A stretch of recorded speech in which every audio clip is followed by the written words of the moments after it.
The room smells like wood and printed pages that haven't been turned or dog-eared for years. The chairs are used to being moved, rearranged, stacked on top of each other.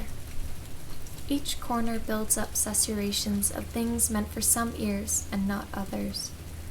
There hasn't been a fire in this hearth since the last elders with white hair and white skin decided the sparks were too close to the carpet and the wall's wooden panels, too close to the flammable knowledge all around.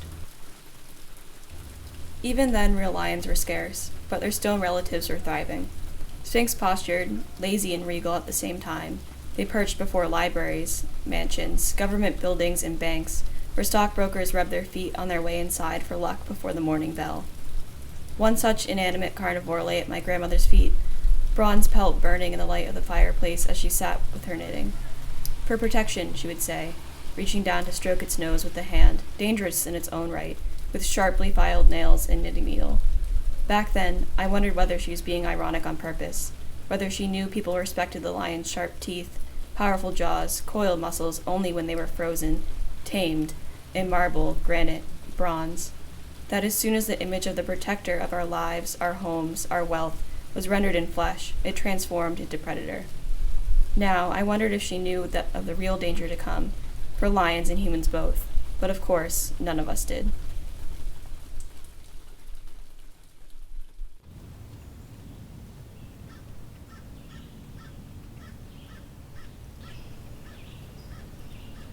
The path is bordered by alarm calls, mating songs, exclamations of existence. Morning dappling shifts with wind and is announced by tree sounds. A thrush swoops in gentle waves across the boughs of the oak, the maple, and the beech with strangling vines. Pine needles are sinking into the strata of the forest, adding to the humic layer on the floor. The air sweats even in the shadows. Mother always warned us to stay on the path, and we never listened. My sister and I knew those woods, which daily crawled closer to the crumbling cement stairs around the back of the house, like the back of our hands.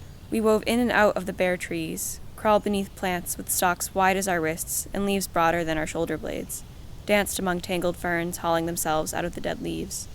We rarely stayed within one another's sight, but whenever one of us found something the other should see, a fungus with cerebral wrinkles and a delicate coat of fuzz, a flower bursting blue from the dirt, or, typically, trash, glittering bottles or candy wrappers shining like gold leaf, we would signal with a call borrowed from the flocks of birds strong enough to remain and carry their songs with them.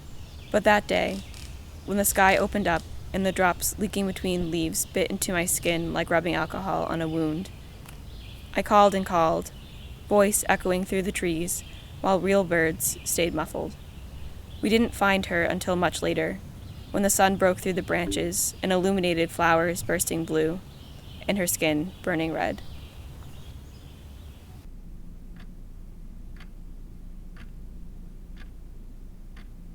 Hardwood floors softened by thinning carpets, framed by light spilling in from a wall of windows.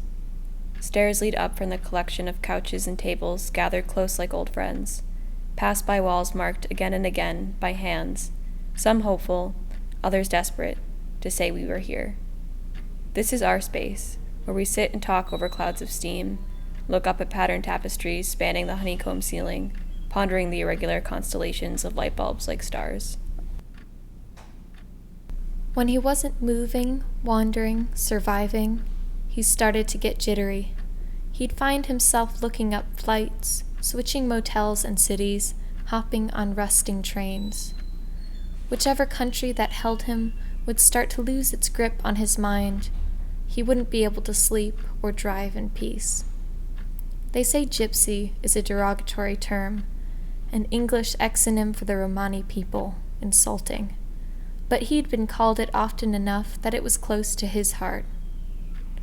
Yesterday, he left the coffee land of Peru and flew to Siberia in a day. He felt a sharp release, as if time had started again.